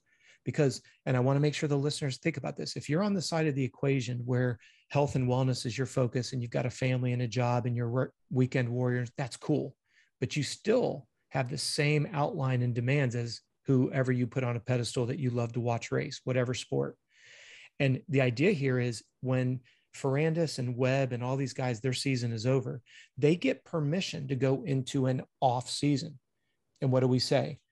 You go ride your dirt bike. You're not training today. You go ride your dirt bike, whether that's going and acting like you're doing a photo shoot with Simon Cudby, or whether you're going out and playing in the dunes like Emig used to do with McGrath, whatever the it is, right? You recharge your batteries by going back to, this is why I like to coin, what does your perfect day look like?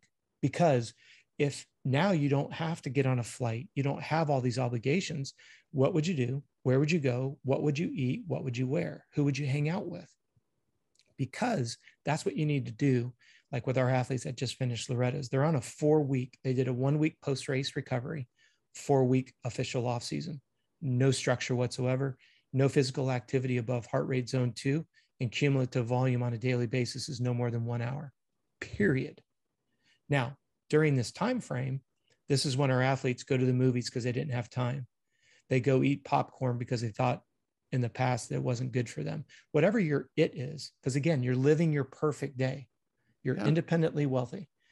For those of our listeners that have a full-time job, have a family and all of that, and let's say your goal was to get to Loretta's, awesome.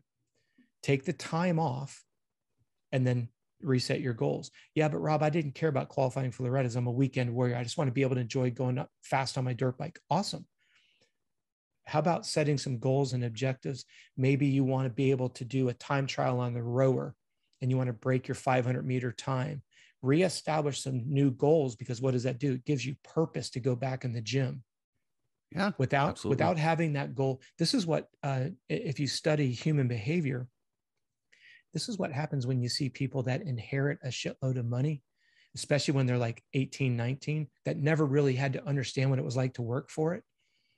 They're some of the worst. Their behavior in the world is some of the worst. Whether you want to say that's an heir of an estate, or maybe the son or daughter of a movie star, or whatever it is, they are the worst people on the planet when it comes to, they have no respect for the people that serve them because they have hired butlers and drivers and bodyguard. They just treat them like shit, right?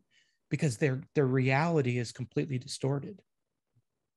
And so for our listeners that fight and claw and compete to be the best parent, partner, employee, employer, best weekend warrior, the best that we can be and still enjoy our life with balance, we have to have purpose. And I know that sounds a little textbook hokey, but without purpose, this is where we see human behavior just goes in disarray. And without purpose, and in our sport, when you have somebody who's gone through a significant injury, and then they have to go on these powerful pain meds to get through the injury, and then they lose their ride, and then nobody calls them anymore, and that leads to depression. This is why we see, we're talking guys that go off the deep end.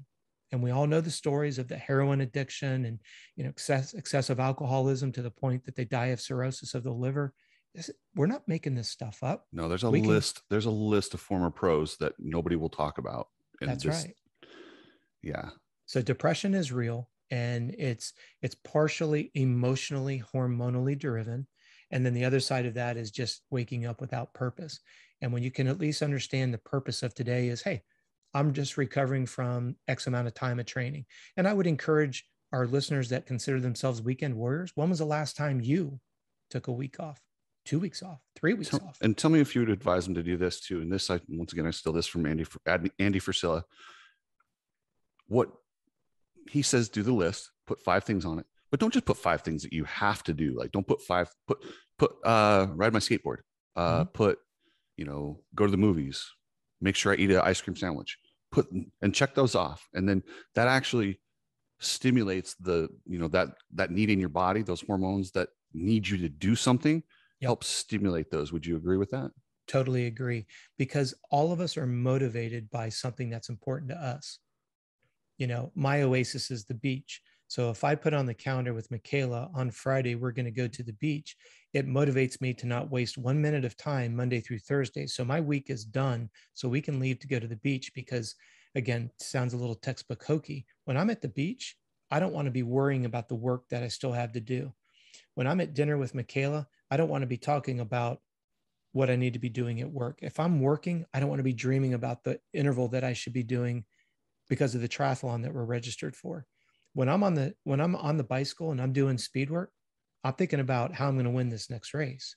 When I'm on the podcast with you, I'm focused on what we're doing right here. But what is it that you and I do? We block out a window of time. We stay in that parameter of time and we stay focused. If you're thinking, I've got to get off this phone, I got to get off this webinar, this podcast, and I've got to go because my daughter's waiting for me and I told her I would be on the trampoline. Am I getting the best from you? Nope. No, you're trying to create closure because your brain is already on the trampoline and in the pool with your son. And that's cool. Being in the moment is a skill. This is not, some people go, I can't be. No, this is a skill just like any other exercise that you practice. You practice being in the moment. But you can't be in the moment if you don't manage your time, because you can't manage time. You can only manage yourself. And I see this all the time. I'll have guys that are like, yeah, I'm going to ride 2 hours today. And I'm like, okay, so did you block out from noon to 6 p.m.? They go, dude, I said I only want to ride 2 hours. I'm like, yeah, but dude, you've got a 90-minute drive both ways. So there's 3 hours. Then you're going to have a little bit of downtime in between motos, eat, drink, hydrate. Maybe they're only letting you drop on the track every 20 minutes. So, and people go, oh shit, I didn't think about that. Well, it's just like when someone says to me, hey man, I had to go through the drive-through. I'm not worried about the drive-through. My question is, why'd you have to hit the drive-through? They go, well, I didn't have my cooler on my front seat. All right. Why wasn't the cooler on the front seat? Well, I was getting ready to go to work today. And then I realized I don't have my boar's head deli meat in the refrigerator. And I go, okay, that's still not the problem. They go, what do you mean it's not the problem? If I don't have the boar's head meat, I can't make my sandwiches. So I don't put it in my cooler. That's why I went to drive-thru. I said, no, you didn't put it in your calendar to go buy the food. Practice habits. Yeah. But you got to put it in your schedule to go buy the food. Then when you buy the food, you got to cook it and prep it and pack it. Now that will keep you from going through the drive-through. So you got to back it up to shit. When am I going to go to the grocery store? So you're fat because you didn't prepare, not because of what you ate. But do you know what an epiphany that is for a lot of people? Because I get it. I've got 3 children. I run 11 different companies. I'm on 7 different podcasts a month. But if you look at my schedule, and I've teased you about this before, and I shared it with you when you came and visited with me, on my schedule, it literally says, take trash out, clean toilets. Literally, I wax my car the first weekend of every month. I wash and wax my motorcycle the second weekend of every month. I wash and wax my boat the third weekend of every month. Why? Because if I don't put it on there, then that doesn't get waxed. The Florida sun bakes my car. Even though I have it in a garage, it sits in parking lots and stuff like that. But I would like to have my car look good. Well, why does it not look good? Because I didn't make the time to wash and wax my car consistently. But now 3 years later, my car looks old. It's not that I don't care about my car. I didn't make the time. Well, so, and there's always a balance too. Like always, you don't have to be as regimented as you, but you have to have something. And you find it's a starting point. It's a starting point. Yes. So you don't start running marathons. You start by running down the block. Well, and for the listener's sake, I manage my time with Microsoft Outlook. So at the end of the day, I do a projected versus actual. This is what I said I was going to do today. What did I actually do? So if I didn't go to the gym, that's okay. Like you said, balance. I'm not pissed at myself that I didn't go to the gym, but I want to know what kept me from going to the gym. If I'm sitting with my hands down my pants, eating bonbons, watching reruns of Supercross, then I'm going to be pissed at myself that I missed that opportunity to go to the gym because I want to win this race that I'm signed up for. And it doesn't get done by sitting on the couch eating bonbons. So I look at that time that I had blocked out. Well, I get an impromptu phone call from a rider of mine who was riding at the track. Somebody cut in front of him. He T-boned him. He now has a torn shoulder and has a torn spleen. Well, he called me 10 minutes before I was supposed to leave to the gym. I didn't go to the gym that day. Is that because I was being lazy, or is that because I was trying to help walk an athlete through an injury? And what do we do next? To your point, you got to be flexible. At the end of the day, I'm not pissed off at myself that I didn't go to the gym because I know why I didn't get to the gym. You go, Rob, what does that really do for you? If every Monday I keep getting a phone call, or I've got to go somewhere on a Monday and I've double booked myself, I want to go to the gym from 10 to 12:30, but every Monday I've got a conference call with Chris Cooksey. Well, I've either got to change Chris's call or I got to change my gym time, but they can't coexist. Yes. And you're talking about a chronic problem versus a one-time problem. But one-time problems, we don't have to worry about. Chronic problems, we need to fix. But if you look at it week after week, you could start to find a pattern as to why you didn't get that gym workout or the podcast done or conference call done. So I then have to move it. And that's what a projected versus actual. If you make documentation, you can see what's keeping you from, and all you got to do is just keep massaging it. And again, I don't live in a glass house. I've been trying to teach myself guitar for over 15 years now. But at the end of the day, as much as I have it on my calendar to do 30 minutes, sometimes I just can't get to it. And I still suck at guitar. Yeah. Prioritization. Yeah. Coach, it's been a great episode. We went Great a little longer than I planned on, like usual. No, it's all good. No, it's okay. Where can they find you? Hey, anybody who's listening, if you're into moto, please check us out at CompleteRacingSolutions.com. We have a membership area there that I would encourage everybody to take a look at. We do 2 live webinars with you a month. And it doesn't matter if you're off-road or moto, doesn't matter if you're full-time or can only ride once a month. We've got a training program there for you. So check us out at Complete Racing Solutions. And if you're into YouTube, you can find us at Coach Rob Beams and on Instagram at Complete Racing Solutions. And then I want to thank Energy Fuel for keeping me hydrated while I beat COVID. I'm done with it. It's good. I feel great. Love it. Although I did eat shit on my skateboard. So those of you that follow us on YouTube, that elbow check that horrible. out. Oh yeah. That looks horrible. Well, that doesn't even hurt. It's my shoulder that I've had surgery on, the bruise that hurts a little bit. But EBC brakes, which I probably should have slowed down a little bit. Ecor visuals, graphics, maybe cover up my beef jerky. No, just kidding. And then 24 Media, that's TWOFOUR speed media.com. Or 24speed.com. They're going to post the article that I'm currently working on with Glenn Helen, and I break down how and why Glenn Helen doesn't have a national. So thanks, Coach. I appreciate it. And you have a wonderful Sunday. You too. Thanks for sticking with us, listeners. Appreciate it. Peace.